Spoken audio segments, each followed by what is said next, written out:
ce moment, on est en train de travailler l'axe poisson, vierge, vierge, poisson, vierge, maison 6, poisson, maison 12. Donc, on travaille ici l'axe de la santé, santé physique, santé mentale, le corps physique, le corps émotionnel, le corps spirituel, d'accord?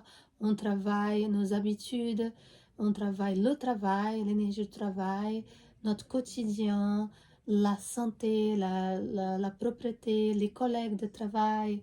Et ici, on va travailler le repos, le sommeil, les rêves, le monde de rêves, l'inconscient, le lâcher-prise, le côté obscur, bien sûr, la fuite, les addictions. On travaille plein de choses. On peut travailler juste avec un axe. Donc, ça dépend de ce qu'on veut travailler. En ce moment, on travaille donc notre connexion spirituelle.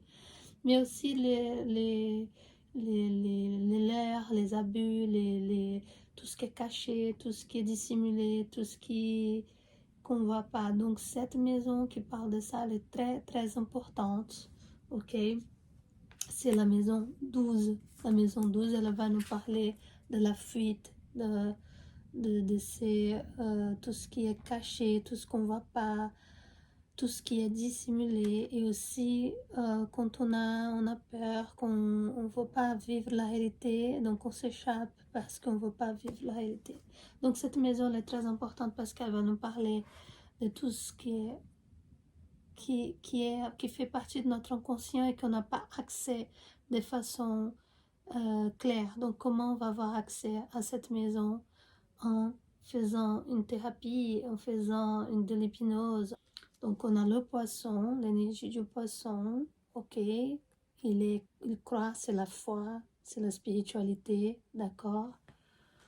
On a la planète maîtresse du poisson, c'est Neptune. Neptune nous parle aussi de sacrifice, nous parle d'amour inconditionnel, de foi aussi, de lâcher prise, de dissolution, d'adaptation avec le poisson aussi.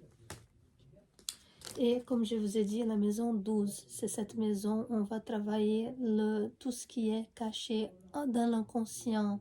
Et pour travailler cette maison, on a besoin d'aller faire des choses pour être en contact avec tout ce qui est enfoui dans notre mémoire, tout ce qui est enfoui, tout ce qui est inconscient, tout ce qui a besoin parfois d'être un peu aimé. Et on peut avoir ces réponses à travers les rêves, à travers une thérapie des rêves, une thérapie du sommeil, une thérapie, une hypnose, comme je vous ai déjà dit. D'accord?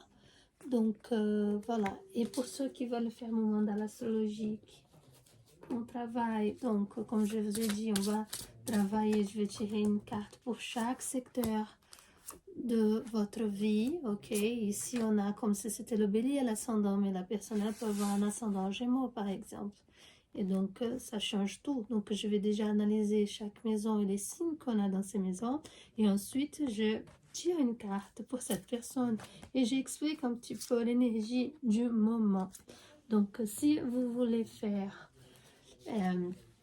là, je donne à titre d'exemple comment ça marche. Donc, si vous voulez faire un tirage pour une lecture globale et comprendre l'énergie de 6 mois à 1 an, vous avez tout ça. Sinon, vous pouvez tout simplement travailler juste en axe.